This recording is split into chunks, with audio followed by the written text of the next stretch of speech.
The room only went silent after the waitress walked away. Snow drifted softly beyond the towering glass windows of the Beaumont Grand Hotel, while Manhattan glittered beneath the December night like a field of shattered diamonds. Inside the Imperial Ballroom, everything glowed gold. Crystal chandeliers trembled above 500 guests dressed in black tuxedos and silk gowns. Champagne glasses clinked gently. A piano moved through the room like rain falling on marble. Claire Bennett carried a silver tray between tables without making a sound. Her black uniform fit perfectly against her tall frame, simple and elegant, though invisible to most of the people around her. That was the strange thing about wealthy rooms. The richer the guests became, the less they noticed the people serving them.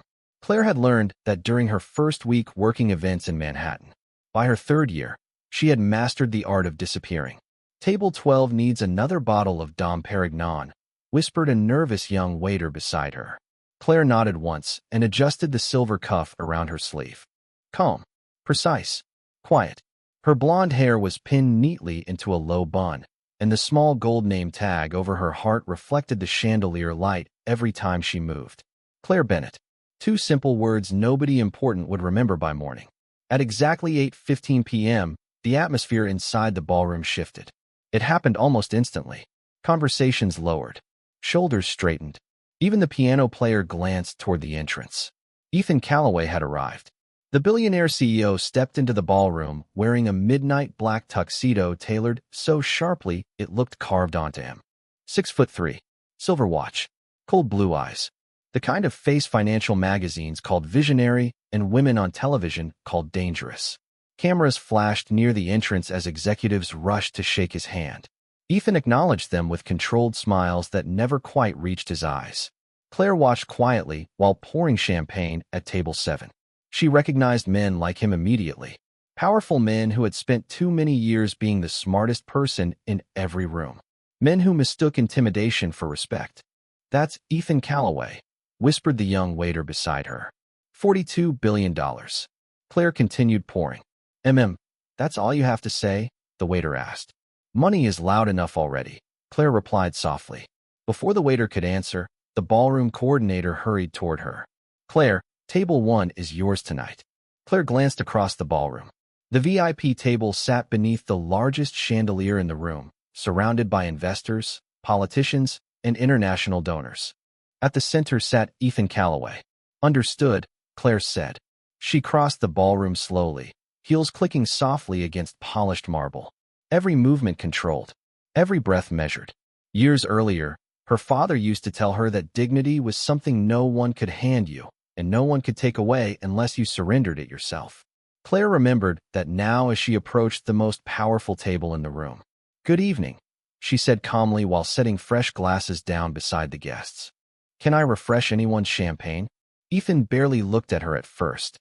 He continued speaking to a hedge fund manager seated beside him. "The problem with modern leadership," he said coolly, "is that people confuse participation with intelligence." Several guests laughed politely. Claire began pouring champagne into Ethan's glass. That was when his eyes finally lifted toward her name tag. Claire Bennett. Something about the silence in her expression seemed to irritate him instantly. Ethan leaned back slightly in his chair, studying her with detached amusement. "Careful," he said loudly enough for the table to hear. "Intelligence isn't included with the wine service." A few guests chuckled automatically. One woman covered her smile behind a crystal glass. Another man looked down awkwardly at his plate. Claire's hand paused only once. Barely noticeable. The champagne bottle reflected gold light against her fingers. Then she finished pouring without spilling a drop. "Of course, sir," she said softly. Ethan smirked faintly and reached for his glass. He expected embarrassment. Maybe nervous laughter. Maybe wounded silence. Instead, Claire simply moved to the next guest with the same calm expression she had entered with. That unsettled him more than he expected. Ethan watched her from the corner of his eye while she adjusted silverware for an elderly donor. No shaking hands. No defensive tone. Nothing. She moved through humiliation the same way moonlight moved across water. Untouched. Across the ballroom, the piano slowed into a softer melody while snow continued drifting outside the glass walls. Claire picked up an empty tray and turned toward the service corridor. "Miss Bennett." Ethan suddenly called out. She stopped and faced him politely. Yes, Mr. Calloway? His eyes narrowed slightly. You don't seem offended. Claire looked at him for a long moment. Not challenging him. Not afraid either. Just calm. People only belittle others when they need the room to forget their own weaknesses, she said quietly. The entire table froze. Even the piano seemed distant for a second. Ethan's expression hardened instantly. Several executives looked down into their drinks. One investor coughed awkwardly into his napkin. Claire gave a small professional nod. Will there be anything else for your table tonight, sir? Ethan stared at her. For the first time that evening, he had no immediate response. The chandelier light shimmered against Claire's gold name tag as she turned away and disappeared back into the crowd, leaving behind only silence and the faint sound of her heels crossing marble floors. The ballroom slowly came back to life after Claire disappeared into the service corridor, but the atmosphere had changed in a way nobody could explain. Conversations resumed softer than before. Laughter sounded forced now. Even the champagne tasted different somehow. Ethan Calloway remained seated beneath the crystal chandelier, one hand resting against the stem of his glass, while the other adjusted the silver edge of his Swiss watch.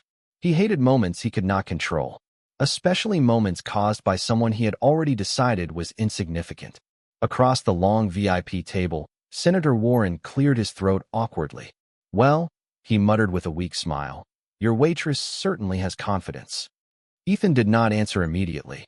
His eyes remained fixed toward the service hallway where Claire had vanished. Confidence is usually loud, he said finally. That was something else. The older investor beside him leaned closer. You should not let staff speak to you like that in public. Ethan lifted his glass slowly. And yet everyone at this table remembers her words more than anything we discussed tonight. No one responded. Because he was right. Near the ballroom entrance, waiters moved carefully between marble columns carrying silver trays beneath soft golden lights. Claire stepped quietly into the kitchen corridor where the noise of the gala faded behind heavy double doors. Stainless steel counters reflected bright white light across the room, while chefs shouted table numbers over the sound of sizzling pans. Yet somehow Claire remained calm inside the chaos. She picked up 2 dessert plates without rushing. Claire, whispered a young waitress named Emily as she hurried beside her. Are you okay? Claire glanced toward her gently. Why would I not be? Because what he said out there was awful. Claire gave the faintest smile. People reveal themselves in public, Emily. Not me. Then she continued walking toward the dessert station as if nothing had happened. That was what unsettled everyone around her. Claire never carried humiliation the way other people did. She absorbed it quietly, then somehow turned it into distance instead of pain. Near the back hallway, the ballroom host struggled nervously with a stack of papers. No, no, no, he muttered under his breath. This speech is ruined. Claire noticed him immediately. What happened? The host looked up desperately. One of the international donors changed his introduction 5 minutes ago, and the translation software destroyed half the wording. I cannot read this on stage. Claire set her tray down. Let me see. She scanned the page once. Fast. Calm. Then picked up a pen and corrected entire sentences in elegant handwriting. French, Arabic, English. The host stared at her in disbelief. You speak all 3? Enough to fix bad translations, Claire replied softly. You just saved me. She handed the pages back without reacting to the compliment. The donor prefers formal titles. Do not shorten his name during the presentation. Right, the host said quickly. Thank you. Claire simply nodded and lifted the dessert tray again. In another part of the ballroom, Ethan stood near the massive windows overlooking Fifth Avenue while snow drifted through the city below. His longtime business partner, Richard Holloway, approached him carrying 2 glasses of bourbon. You are distracted, Richard observed. Ethan accepted the glass. I am thinking. About the waitress? Ethan gave him a cold look. About why someone working banquet service speaks like a diplomat. Richard shrugged lightly. Maybe she is educated. Educated people usually want recognition. Ethan swirled the bourbon slowly. She behaves like someone trying to avoid it. Richard studied him carefully. You are curious. Ethan did not deny it. That alone was unusual. Curiosity had built his empire. But it had also taught him one dangerous truth. Truly intelligent people rarely announced themselves. They concealed themselves until necessary. Across the ballroom, Claire emerged carrying dessert plates while the orchestra transitioned into a softer piano arrangement. Guests barely noticed her moving through the crowd. Yet somehow Ethan noticed every detail now. The steady posture, the controlled silence, the complete absence of performance. She did not flirt for tips, did not smile excessively, did not shrink under expensive stares. She simply moved with quiet precision through a room built on status. An older woman near the center table accidentally dropped her silver clutch beside her chair. Before security or assistants could react, Claire bent gracefully and returned it with both hands. "Careful," she said gently. "The clasp is loose." "Thank you, dear," the woman replied warmly. Ethan recognized her instantly. Eleanor Whitmore, one of the largest private donors in New York. Claire walked away before the woman could say anything more. "Interesting," Ethan murmured. Richard followed his gaze. "What?" "Most people in this room chase influence the second they recognize it." Ethan watched Claire disappear briefly behind a marble column. She walks away from it. Near the ballroom stage, the host adjusted his microphone nervously while preparing for the international donor presentation. Claire quietly replaced empty champagne glasses nearby when she overheard two junior servers whispering beside the curtain. "That billionaire at table 1 is brutal." "Still," the other whispered back, "if someone like Ethan Calloway noticed me, I would not complain." Claire lowered another glass carefully onto her tray. "Attention is not always respect," she said softly before walking past them. The two servers fell silent immediately. Meanwhile, Ethan could not stop replaying her words from earlier. People only belittle others when they need the room to forget their own weaknesses. The sentence irritated him because it sounded true. And Ethan Calloway hated truths he did not discover himself.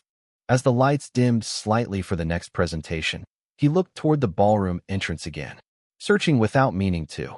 But Claire Bennett was already moving quietly through another part of the room, invisible to almost everyone except the one man now unable to ignore her. The lights dimmed gradually across the Imperial Ballroom as the orchestra softened into near silence.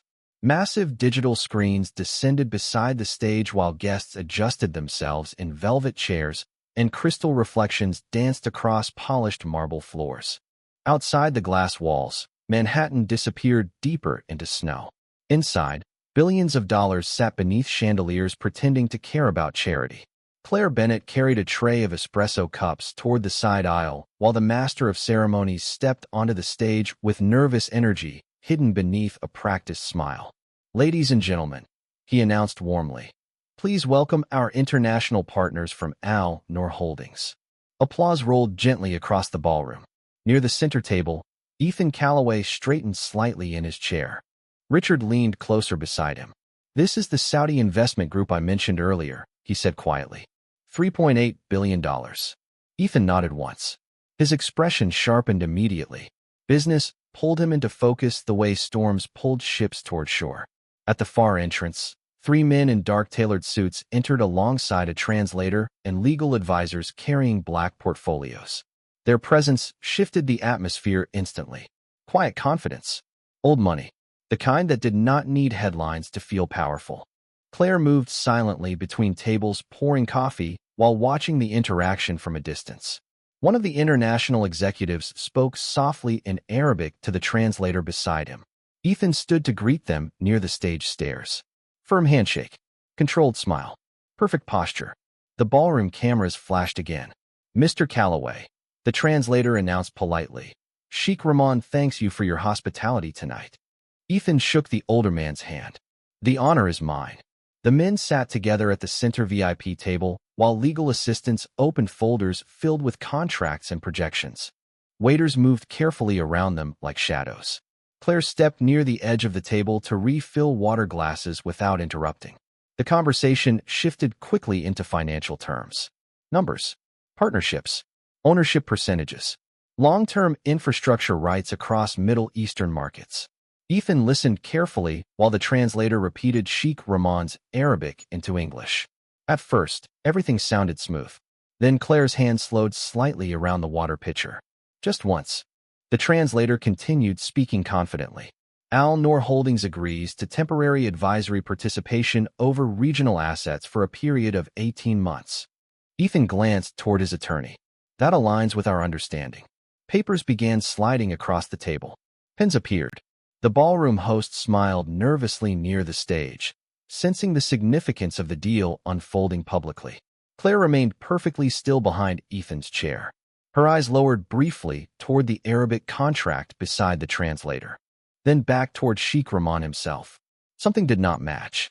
The old man's expression remained unreadable, but one phrase repeated softly beneath the translator's version. Claire understood enough Arabic to recognize the difference instantly. Advisory participation. That was not what the contract actually said. Ethan reached for the pen. "Mr. Calloway," Claire said quietly. The entire table paused. Ethan turned slowly toward her, irritation flickering immediately across his face. "What is it?" Claire kept her voice calm. "That sentence does not mean advisory participation." Silence settled over the table. The translator stiffened. Ethan's eyes narrowed coldly. "Excuse me." Claire glanced once toward the contract. "The wording refers to permanent ownership transfer rights after 18 months, not temporary advisory access." No one moved. Even the orchestra had stopped playing between songs. Richard blinked hard beside Ethan. "What?" The translator recovered quickly. "That is incorrect." Claire looked toward him politely. "The phrase hak al-linikal al-dame does not mean advisory control." Her pronunciation was flawless. "It means permanent transfer authority." Across the table, Sheikh Rahman slowly lowered his tea glass. For the first time all evening, the older man looked directly at Claire with visible interest. Ethan stared at her. Truly stared now. Not at the uniform. Not the tray. Her. "You speak Arabic?" he asked quietly. Claire did not answer immediately. "Enough to know your company was about to surrender controlling ownership rights." Richard immediately grabbed the contract from the translator's hands. One of Ethan's attorneys flipped pages rapidly, face draining of color line by line. "Jesus Christ," he whispered. "She is right." The ballroom seemed to inhale all at once. Nearby guests turned toward the table, sensing tension spreading beneath the glamorous atmosphere. The translator began speaking quickly, visibly nervous now. There must be misunderstanding in translation structure. Sheikh Rahman suddenly interrupted him sharply in Arabic. "One sentence. Calm. Heavy." The translator immediately fell silent. Then the older businessman looked toward Claire again and spoke slowly in Arabic himself. Claire answered without hesitation. "Smooth. Formal. Elegant." Several guests stared openly now. Ethan watched her with complete disbelief while the chandelier light shimmered softly above them both. Claire's voice remained controlled, almost quiet, but every syllable carried precision. After a brief exchange, Sheikh Rahman smiled faintly for the first time that evening. He turned toward Ethan. "Your waitress," he said carefully in accented English, "just saved you from a very expensive mistake." Nobody at the table spoke. Ethan looked down at the contract again, then back at Claire. The woman he had mocked less than an hour earlier now stood holding a silver water pitcher while billion-dollar executives watched her like she had suddenly stepped out of another life entirely. Claire gently placed the pitcher onto the table. "Your coffee is getting cold, Mr. Calloway," she said softly. Then she turned and walked away before anyone could stop her. Ethan remained frozen beneath the chandelier while the sound of her heels faded across the marble floor. And for the second time that night, the most powerful man in the ballroom found himself speechless because of a waitress nobody else had bothered to see. The ballroom never fully recovered after the contract incident. Conversations continued, glasses still clinked beneath crystal chandeliers, and the orchestra returned to playing soft jazz near the marble staircase. But something invisible had shifted beneath the surface of the evening. People were no longer watching the stage. They were watching Claire Bennett. Not openly. Wealthy people rarely stared directly when they became curious. They observed discreetly behind champagne glasses and polite smiles. A waitress had just corrected an international contract in fluent Arabic while standing beside the most powerful table in the room. Manhattan would remember that by morning. Claire ignored the attention completely. She moved through the ballroom carrying empty plates toward the kitchen corridor with the same calm expression she had worn all night. Quiet. Steady. Untouched. Near the service station, Emily rushed toward her with wide eyes. "Claire," she whispered, "what was that out there?" Claire stacked silver forks carefully onto a tray. "A translation issue." "That was not a translation issue," Emily said breathlessly. You saved a $3 billion deal. Claire adjusted a linen napkin beside the tray. Then someone should probably thank the legal department for not reading their own contract. Emily stared at her in disbelief. How are you acting so normal right now? Claire paused briefly before answering. Because attention disappears faster than character. Then she lifted the tray and continued walking. Across the ballroom, Ethan Calloway remained near the stage speaking quietly with his attorneys while Richard reviewed the revised documents beside him. Yet Ethan barely heard any of it. His thoughts kept circling back to the same impossible image. A waitress correcting an international legal translation more accurately than the professionals hired for the event. We should remove the translator immediately, one attorney muttered nervously. Ethan barely nodded. His eyes searched the ballroom again until he spotted Claire near the service corridor. She was helping an elderly janitor lift a heavy crate of bottled water. Calmly, without performance. No audience. No cameras. Something about that unsettled him even more than the Arabic itself. Most people revealed their best qualities when powerful people were watching. Claire revealed hers when nobody important noticed. Ethan, Richard said quietly beside him. You are staring. Ethan exhaled slowly. Who is she? A waitress, apparently. No, Ethan adjusted the cuff of his tuxedo. No one learns classical Arabic by accident. Richard studied him carefully. You think she lied about who she is? Ethan looked toward Claire again. I think people hide when life gives them a reason to.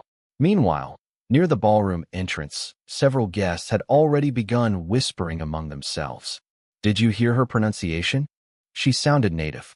She works banquet service? Impossible. Claire passed by them carrying fresh champagne flutes without reacting to a single word. The silence around her had become its own form of control now. Near 9 o'clock, the ballroom coordinator hurried toward Ethan with visible panic. Mr. Calloway, he said nervously, the donor presentation from Geneva has a technical problem. Their teleprompter froze, and the keynote speaker only brought handwritten notes in French. Ethan rubbed the bridge of his nose impatiently. Find another translator. We already tried. The coordinator hesitated awkwardly before lowering his voice. There is another option. Ethan followed his gaze immediately toward Claire. For a moment, irritation crossed Ethan's face again. Not because the solution was unreasonable, because he hated needing help from someone he had already dismissed publicly. Across the ballroom, Claire was arranging dessert plates near a marble column when Ethan approached her directly for the first time that evening. Conversations softened around them instantly. People noticed power moving toward service. Claire looked up calmly as his shadow crossed the silver tray. Mr. Calloway. Ethan kept his voice controlled. I need a favor. Claire waited quietly. The Geneva donors need assistance with their presentation notes. Claire lowered her eyes briefly toward the papers in his hand. French. Yes. Formal or conversational? Ethan blinked once. Formal. Claire gently placed the dessert tray onto the table beside her. I can review them. Ethan handed her the papers carefully this time. Not like a server. Like a professional. Claire scanned the handwritten notes quickly beneath the chandelier light. Her expression remained neutral. The second paragraph has incorrect verb structure, she said softly. And this phrase sounds insulting in formal Swiss French. Ethan stared at her again. How many languages do you speak? Claire continued marking corrections with a pen. Enough. That is not an answer. She handed the papers back. Sometimes people survive by becoming useful. The sentence landed heavier than Ethan expected. He studied her face more carefully now. The calm eyes. The controlled posture. The absence of self-pity. Claire did not sound proud of her intelligence. She sounded tired of explaining it. Where did you learn all this? Ethan asked quietly. Claire adjusted the cuff of her sleeve. My father believed language was a form of respect. For a brief second, something softer passed across her expression. Almost sadness. Then it disappeared completely. He taught literature at Georgetown before he died, she added softly. Ethan felt the room around them fade slightly. You studied there? Claire met his eyes for the first time since the contract incident. I worked there, she answered carefully. Not a lie. Not the full truth either. Before Ethan could ask another question, the ballroom coordinator rushed over anxiously for the corrected speech. Claire handed him the pages immediately. The pronunciation notes are in the margins, she explained gently. Do not rush the opening sentence. Thank you. The coordinator breathed before hurrying away. Ethan remained standing beside her beneath the chandelier, while guests pretended not to watch. You could be doing anything in this city, he said finally. Claire lifted the silver dessert tray again. I am. Then she walked past him into the crowd, leaving Ethan Calloway standing alone beneath millions of dollars in crystal light, while the woman he could not understand disappeared once again into the ballroom that suddenly felt far quieter than before. By 10:30, the snow outside the Beaumont Grand Hotel had thickened into a silver storm that blurred the city lights beyond the ballroom windows.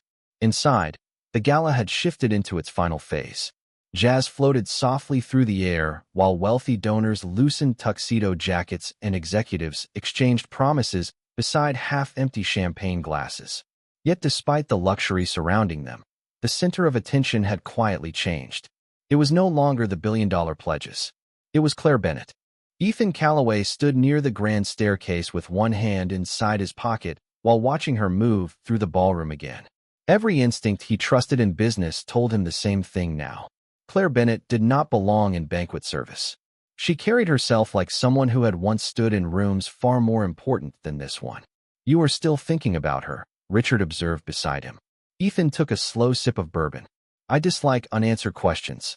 Richard gave a faint smile. No, you dislike people you cannot categorize. Ethan did not answer, because that was true too. Across the ballroom, Claire knelt beside a frightened young server who had accidentally shattered a wine glass near the dessert station. The girl's hands trembled badly. I am so sorry, she whispered. Mr. Delaney is going to fire me. Claire quietly handed her a linen towel. Breathe first. I ruined the table setting. No, Claire said softly while helping her gather the broken pieces carefully. You dropped a glass. Those are different things. The young server looked close to tears. Claire lowered her voice gently. People who matter are never cruel over accidents. Then she stood and calmly reset the entire table herself before anyone important noticed. Ethan had watched the entire interaction from across the room. No cameras. No performance. No audience. Again, something tightened uncomfortably in his chest. He had spent most of his adult life surrounded by people desperate to be seen. Claire seemed determined to remain unseen, no matter how extraordinary she became.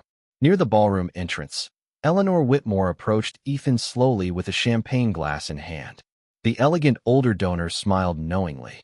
Your waitress is remarkable. Ethan exhaled lightly. Apparently, everyone has decided that tonight. Eleanor studied him carefully. Do not confuse rarity with usefulness, Ethan. Meaning women like that do not exist to impress powerful men. Her words landed harder than he expected. Before Ethan could respond, Claire passed nearby carrying a tray of espresso cups toward the donor lounge. Eleanor smiled warmly at her. Miss Bennett. Claire stopped politely. Mrs. Whitmore. I heard what happened with the contract earlier. Claire gave a small nod. It was fortunate timing. Eleanor's eyes softened. Humility looks very natural on you. Claire smiled faintly. It costs less than arrogance. Ethan almost laughed despite himself. Eleanor noticed immediately. There, she said quietly to Ethan. That expression, you are interested. Ethan straightened slightly. Interested in understanding her. Eleanor's smile deepened. That is usually how it starts. Claire politely excused herself and continued walking away before the conversation could become personal. Ethan watched her disappear into the donor lounge corridor. Then he made a decision. 10 minutes later, Claire stepped into the quieter east hallway carrying fresh coffee service for a private donor meeting. The noise of the ballroom faded behind heavy velvet curtains. Soft golden wall lamps reflected across marble floors while snow pressed gently against the tall windows overlooking Fifth Avenue. As Claire reached the conference room entrance, Ethan's voice stopped her. Claire. She turned slowly. Ethan approached alone this time. No executives. No audience. Just the billionaire and the waitress standing beneath warm hallway light. Mr. Calloway. Ethan glanced toward the silver tray in her hands. Do you always work 12-hour shifts? Claire looked mildly surprised by the question. Sometimes 14 during December. That seems beneath your qualifications. Claire held his gaze calmly. You still assume work has hierarchy. Ethan crossed his arms lightly. You could work for any major international firm. Probably. Then why this? Claire adjusted the coffee cups carefully before answering. Because this job pays my mother's medical bills on time. The honesty of the answer caught him off guard. No self-pity. No attempt to gain sympathy. Just truth. Ethan studied her more carefully now. What exactly are your qualifications? Claire hesitated briefly. Enough to disappoint several universities. You make everything sound like a riddle. Maybe because powerful men tend to mistake information for ownership. Ethan almost smiled again. Almost. Fair point. Silence settled softly between them while snow drifted outside the windows. Somewhere deeper inside the ballroom, applause briefly erupted from another fundraising announcement. Ethan reached into his jacket pocket and removed a black business card embossed with silver lettering. Callaway International Holdings. Personal executive access. He held it toward her. Come work for me.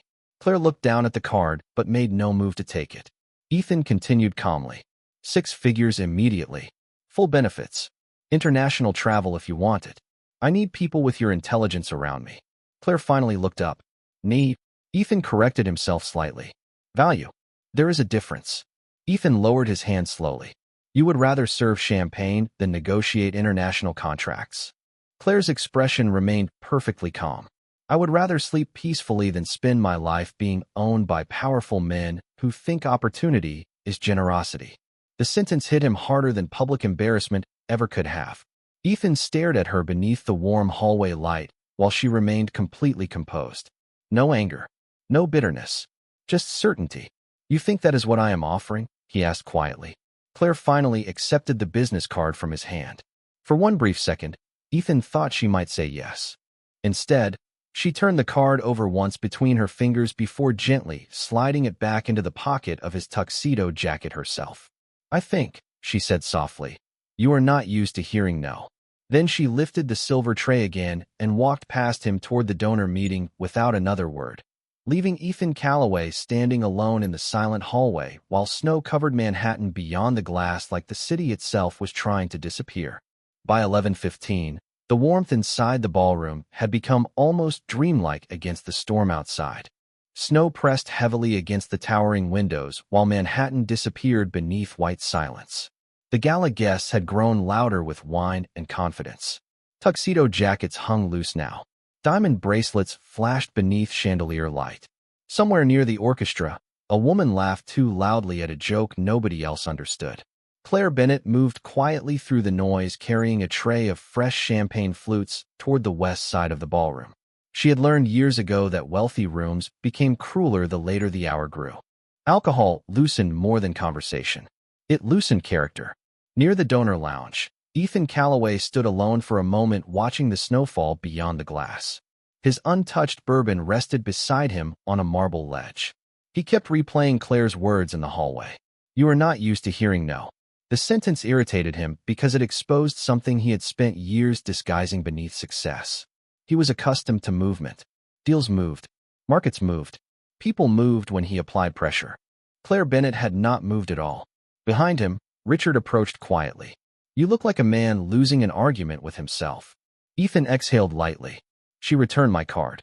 Richard nearly smiled. That has to be a first. Ethan said nothing. Because it was. Across the ballroom, Claire stopped beside a circular table crowded with executives from a pharmaceutical investment group.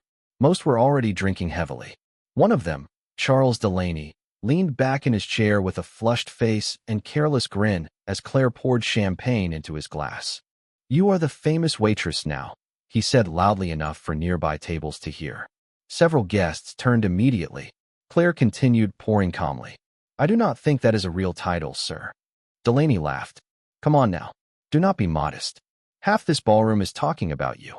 Claire gently moved toward the next glass. Then they should probably find more interesting subjects. More laughter followed, louder this time. Delaney's eyes lingered on her with the smug confidence of a man who had spent too many years mistaking money for charm. You know, he continued, swirling champagne lazily, women like you are dangerous. Claire looked at him politely. Women like me? Beautiful enough to distract people, he said carelessly. Smart enough to make men stupid. A few guests exchanged uncomfortable glances. Claire remained composed. I am simply serving drinks, Mr. Delaney. No, he replied with a grin. You are doing that thing intelligent women do. Pretending humility so powerful men feel fascinated. Silence touched the edge of the table. Claire lowered the champagne bottle carefully onto the tray. "I assure you," she said softly, "I do not spend my evenings trying to fascinate anyone." Delaney chuckled and leaned back farther in his chair. "Please, women do not survive Manhattan looking like you without wanting attention." Several guests looked away now.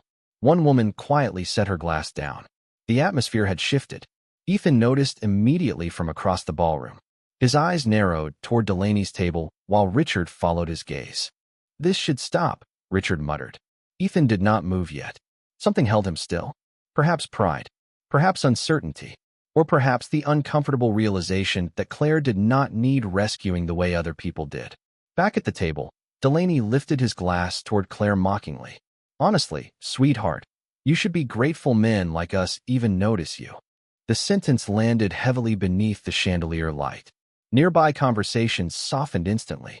Claire did not answer right away. She simply looked at him, calmly, completely calm. And somehow that silence exposed him more brutally than anger ever could have.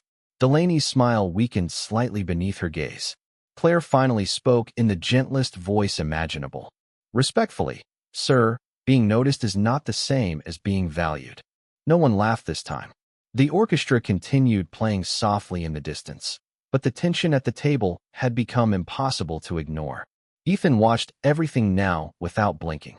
Claire's posture never changed. No shaking hands, no wounded expression, just quiet dignity standing in the middle of public humiliation like marble refusing to crack. Delaney scoffed awkwardly. "You are taking this too seriously." Claire nodded once. "And you are not taking it seriously enough." Then she reached up slowly toward the gold name tag pinned over her heart. Claire Bennett. Her fingers paused there briefly before unclipping it from her uniform. The tiny metallic sound seemed strangely loud beneath the crystal chandeliers. Ethan straightened immediately across the room. Claire placed the name tag gently onto the silver tray beside the champagne glasses. Every movement precise, controlled, final. "What are you doing?" Delaney asked with nervous laughter creeping into his voice now. Claire met his eyes calmly. "Removing myself from a conversation that forgot how to remain human." Then she turned away from the table. No dramatic exit. No anger, just silence and the soft sound of heels crossing marble floors. Ethan felt something cold settle inside his chest as he watched her walk toward the service corridor. Richard looked at him sharply. "Go after her." Ethan did not move. Not immediately. Because for the first time in many years, Ethan Calloway felt ashamed in a way success could not cover. He had watched another powerful man reduce someone smaller in the room simply because he could. And he had remained silent long enough for Claire Bennett to realize nobody intended to stop it. Across the ballroom, several guests lowered their eyes awkwardly. Delaney reached for his drink again, but his confidence had vanished completely now, because everyone at the table understood the same thing at once. Claire Bennett had not walked away feeling small. They had. The ballroom felt colder after Claire Bennett disappeared through the velvet service curtains. Not physically. The fireplaces still glowed amber against marble walls and hundreds of candles continued flickering beneath crystal chandeliers. But something deeper had shifted beneath the elegance of the evening. Shame had entered the room quietly and refused to leave. Ethan Calloway remained standing near the donor tables long after Claire walked away. Around him, conversations resumed carefully, like guests were afraid to speak too loudly after witnessing something important. Charles Delaney avoided eye contact with almost everyone now. His champagne sat untouched beside him. For the first time that evening, Welf looked uncomfortable. Richard stepped beside Ethan again. "You should have said something sooner." Ethan's jaw tightened slightly. "I know." The admission surprised even him. Across the ballroom stage, the master of ceremonies returned to the microphone with forced enthusiasm. "Ladies and gentlemen," he announced brightly, "before tonight concludes, we have one final recognition to present." Soft applause scattered politely across the room. Most guests barely listened at first. They assumed another oversized donation announcement was coming. Another wealthy name attached to another tax-deductible act of generosity. Ethan remained distracted, still staring toward the service corridor where Claire had vanished. Then the presenter continued speaking. Each year, the Beaumont Foundation quietly honors one individual whose unseen service has transformed lives throughout New York City. A large screen behind the stage illuminated softly with photographs. community classrooms, evening tutoring centers, immigrant families, children holding books beside folding tables in church basements. The room gradually felt quieter. This individual requested anonymity for nearly 6 years. The presenter explained gently. Using personal income and private donations to fund language education, citizenship preparation courses, and scholarship support for immigrant families across all 5 boroughs. Ethan slowly turned toward the screen now. Something cold moved through his chest. Another photograph appeared. A woman standing beside a whiteboard covered in Arabic grammar notes. Blonde hair tied back simply. Calm eyes. Claire Bennett. The ballroom inhaled sharply all at once. No way. Someone whispered nearby. That is the waitress. More photographs followed. Claire sitting beside elderly refugees, helping them complete citizenship paperwork. Claire teaching children English pronunciation after school. Claire carrying grocery bags through winter streets beside struggling families. No publicity. No interviews. No recognition. Just years of quiet service hidden behind ordinary life. Ethan stared upward at the screen in complete silence while the presenter continued. Over the past 6 years, this woman has personally funded educational programs for more than 200 immigrant students using nearly every dollar earned through hospitality work and private translation services. Several guests lowered their eyes immediately. Others looked toward the service corridor with visible disbelief. Charles Delaney slowly sat back in his chair, face draining of color beneath the chandelier light. The presenter smiled warmly toward the audience. Tonight, the Beaumont Foundation honors Miss Claire Bennett with the Humanitarian Legacy Award. Applause began slowly at first, then stronger. But something about it felt fragile now. Almost ashamed. Ethan did not clap. He could not, because every word landing inside the ballroom felt heavier than applause deserved. Claire Bennett had spent years quietly changing lives while powerful people mocked her for carrying trays through expensive rooms. Near the service entrance, Emily appeared suddenly beside the curtain, whispering urgently towards someone hidden behind it. A few seconds later, Claire stepped back into the ballroom. The applause softened instantly into stunned silence. She had removed the serving apron now, revealing a simple black dress beneath the uniform layers. Elegant, modest, timeless, yet she still looked exactly the same. Calm, controlled, untouched by the attention suddenly crashing toward her from every direction. Ethan watched her walk toward the stage slowly beneath hundreds of eyes. For the first time all evening, Claire Bennett looked impossible to ignore. The presenter extended the Crystal Award toward her with visible admiration. Miss Bennett, he said warmly. On behalf of the Beaumont Foundation and the families whose lives you changed, thank you. Claire accepted the award carefully with both hands. The crystal reflected chandelier light across her fingers like frozen water. Thank you, she said softly into the microphone. Nothing more. The simplicity of it somehow made the room even quieter. Ethan felt something painful settle inside him then, because suddenly every moment from earlier replayed differently now. Intelligence is not included with the wine service. She should be grateful rich people even notice her. The words sounded uglier now than they had before. Smaller. Cheap. Claire stood beneath millions of dollars in crystal light, while the people who once dismissed her avoided looking directly at her at all. The presenter smiled gently.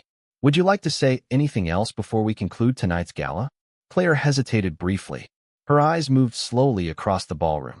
Over politicians, donors, executives, wealth, ego, applause, then finally toward Ethan Calloway himself. The room held its breath without realizing it. Claire's voice remained calm when she finally spoke. The people I helped never cared how important I looked while helping them.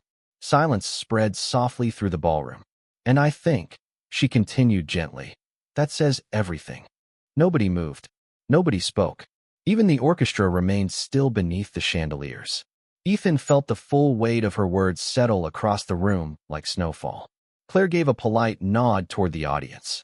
Then she stepped away from the microphone holding the Crystal Award quietly against her chest, while hundreds of wealthy strangers watched a waitress leave the stage with more dignity than anyone else in the ballroom had managed to carry all night. The applause never truly recovered after Claire Bennett stepped away from the stage. It faded unevenly through the ballroom before dissolving completely into something quieter, something reflective. Guests who had spent the evening discussing market influence and acquisition strategies now sat motionless beneath crystal chandeliers, staring at a woman they had overlooked while she carried their champagne. Claire descended the marble steps slowly with the crystal award resting gently against her black dress. She did not smile for attention, did not pause for photographers, did not look triumphant. She looked tired. Ethan Calloway watched her move through the ballroom, while a strange pressure settled heavier inside his chest with every step she took away from the stage. The orchestra remained silent now.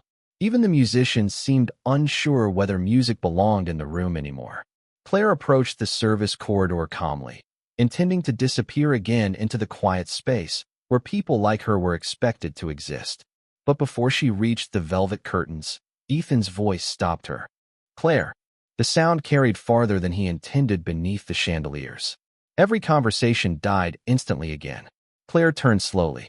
Ethan stood near the center of the ballroom, surrounded by executives, investors, politicians, and people who had spent their entire lives watching powerful men avoid public humility at all costs. Yet something inside Ethan had shifted beyond pride tonight. He crossed the ballroom toward her without hesitation. No cameras flashed now. No one moved. The only sound came from the faint crackling of the fireplace and snow brushing softly against the windows high above Manhattan. Ethan stopped a few feet in front of her. For a moment, neither of them spoke. Claire remained calm as always, the crystal award catching soft gold reflections beneath the chandelier light. Ethan looked at her carefully. Not the waitress, not the mystery, just the woman standing before him with more quiet dignity than anyone else in the room combined. "I owe you an apology," he said finally. The ballroom froze completely. Several guests lowered their eyes immediately, because powerful men did not speak those words publicly unless something inside them had broken first. Ethan continued quietly. "Actually, more than one." Claire said nothing. Ethan glanced briefly around the room before looking back at her again. "Tonight, I mocked someone I did not bother to understand." His voice remained calm, but the honesty inside it sounded unfamiliar even to himself. "And worse than that," he paused briefly, "I watched someone else disrespect you and remained silent." Across the ballroom, Charles Delaney shifted uncomfortably in his chair. Ethan did not even look toward him. His eyes never left Claire's face. "You deserved better than that room gave you tonight." Claire studied him silently. The chandeliers trembled softly overhead, while hundreds of wealthy strangers watched the exchange without breathing too loudly. Ethan reached into his jacket slowly and removed the black executive card she had returned earlier. "I offered you a position tonight because I thought talent belonged beside power." He looked down at the card briefly before continuing. "But I think I finally understand that some people become powerful precisely because they never needed rooms like this to define them." Claire's expression softened almost invisibly. Not forgiveness, just recognition that he was trying. Ethan took one slow breath. "I was wrong about you." The sentence settled heavily across the ballroom. Honest, direct, unprotected. Claire glanced around the room then. Over crystal glasses, diamond jewelry, tailored tuxedos. Faces filled with admiration now that they finally knew her value. The timing of it all seemed to sadden her more than impress her. Ethan extended the black executive card toward her once more. "Come work with me," he said quietly. "Not because I can offer money. Because the world needs more people like you in places where decisions are made." Claire looked at the card for several long seconds. The ballroom waited silently beneath the golden light. Then Claire stepped closer. Not enough to accept the card. Just enough that only Ethan could fully hear her next words. "Do you know what hurts the most about respect?" she asked softly.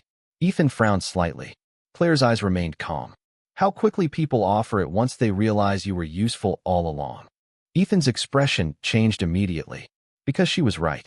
Again, Claire looked down briefly at the black card between his fingers before gently closing his hand around it herself. "Respect offered too late," she whispered softly, "still carries the memory of disrespect." Ethan stood motionless beneath the chandelier light. Around them, the ballroom remained completely silent. No one reached for a drink. No one dared interrupt. Claire stepped back slowly, still holding the crystal award against her chest. "You asked me earlier why I work here," she said gently. "Because places like this remind me every night exactly who I never want to become." The words landed like snowfall. Quiet. Cold. Impossible to ignore. Ethan lowered his eyes for the first time all evening. Claire gave him a small nod, filled with more grace than resentment. Then she turned away. Her black heels echoed softly across the marble floor as she walked toward the ballroom exit, instead of the service corridor this time. Past executives, past owners, past people who suddenly stood straighter as she passed them. Nobody stopped her. Nobody spoke. The revolving doors opened slowly near the front entrance, revealing snow drifting through the Manhattan night beyond the glass. Claire Bennett stepped into the winter carrying nothing except a crystal award and the kind of dignity that no amount of money inside the ballroom had managed to buy. The revolving doors closed slowly behind Claire Bennett as snow drifted through the Manhattan night like silent ash. Outside the Beaumont Grand Hotel, black luxury cars waited beneath glowing streetlights while flakes gathered softly along the sidewalks of Fifth Avenue. Claire paused briefly at the bottom of the marble steps, the crystal award resting against her coat now, before disappearing into the white storm beyond the cameras and chandeliers she never wanted. Inside the ballroom, nobody moved for several long seconds after she left. The silence felt different now. Not awkward, not tense, honest. Ethan Calloway remained standing near the center of the ballroom, with the black executive card still trapped inside his hand. Around him, hundreds of wealthy guests avoided speaking first, as though everyone understood that words would only cheapen whatever had just happened. The orchestra members sat quietly beside their instruments without playing. Crystal glasses reflected gold light across untouched tables. Somewhere near the fireplace, Charles Delaney stared down into his champagne with an expression that looked dangerously close to shame. Ethan slowly lowered his hand. For the first time in years, he felt stripped of every advantage money had ever given him. Richard approached carefully beside him. Ethan did not look away from the ballroom entrance. Do you know the worst part? He asked quietly. Richard stayed silent. Ethan gave a faint, humorless smile. I spent the entire evening thinking I was the most powerful person in this room. Across the ballroom, Eleanor Whitmore watched him with knowing eyes. That is because people like Claire do not compete for power, she said softly as she approached. They expose how small it looks in the wrong hands. Ethan exhaled slowly. Outside the towering windows, snow covered Manhattan in soft white silence, while the ballroom lights reflected against the glass like distant stars. Everything inside the room suddenly felt excessive to him now. The champagne towers, the designer gowns, the speeches about generosity from people who barely noticed the staff carrying their plates. Claire Bennett had walked through all of it without asking for recognition once. And somehow that made everyone else appear louder than they really were. Near the stage, the ballroom host quietly approached Ethan with uncertainty written across his face. Mr. Calloway, he said carefully, your car is ready whenever you would like to leave. Ethan glanced around the ballroom one final time. The same room that had looked impressive hours earlier now felt strangely hollow. No, he replied softly. Not yet. He walked slowly toward the stage instead. Guests watched him carefully as he stepped beneath the chandelier, where Claire had stood holding the crystal award only minutes earlier. Ethan looked out across the ballroom. Wealth, influence, reputation. None of it felt stable anymore. Ladies and gentlemen, he said quietly. The microphone carried his voice effortlessly through the silent room. Tonight, I learned something uncomfortable about myself. Nobody moved. Ethan loosened the cuff of his tuxedo slightly before continuing. I built my entire career believing intelligence belonged to certain rooms, certain titles, certain people. He paused briefly, and I realized tonight how easily arrogance disguises itself as sophistication. Several guests lowered their eyes again. Ethan looked toward the ballroom entrance where Claire had disappeared. A woman spent years changing lives quietly, while people like me measured value by status. His voice softened. That should embarrass all of us. Complete silence followed his words. No applause. Just truth settling across marble floors and crystal light. Ethan stepped away from the microphone slowly. For once, he did not want admiration. Near midnight, the gala finally began dissolving into departure. Guests collected coats quietly. Conversations remained softer than before. Even the valet attendants outside spoke in lower voices beneath the snowfall. One by one, luxury cars disappeared into the Manhattan storm. Ethan remained inside the ballroom long after most guests had gone. The staff moved carefully around him, clearing empty glasses and folded napkins beneath dimmed chandeliers. Emily passed by carrying silver trays when Ethan suddenly stopped her gently. "Mississippi," she turned nervously. "Yes, sir." Ethan glanced toward the service corridor. "Claire Bennett." He hesitated briefly. "Does she always leave this quietly?" Emily looked toward the doors Claire had walked through earlier. Then she smiled faintly. "The quiet ones usually do." Ethan nodded slowly. The sentence stayed with him long after she walked away. Around 1 in the morning, the ballroom lights dimmed almost completely. Snow continued falling beyond the windows while the last candles flickered beside the marble staircase. Ethan finally reached into his pocket and removed the black executive card Claire had returned to him hours earlier. He stared at it for a long moment before placing it carefully onto the empty ballroom table beside a half-finished glass of bourbon. Then he walked toward the windows overlooking Manhattan alone. Somewhere out there in the winter storm, Claire Bennett was probably riding the subway home while billionaires sat beneath chandeliers discussing her like a revelation. Ethan rested one hand lightly against the cold glass and watched the snow fall over the city in silence. Because for the first time in many years, Ethan Calloway understood something success had never taught him. Some people enter your life quietly, not to be loved, not to be possessed, simply to remind you who you became while chasing power. And sometimes the most expensive lesson in the room is carried out by the person everyone assumed was only there to serve drinks.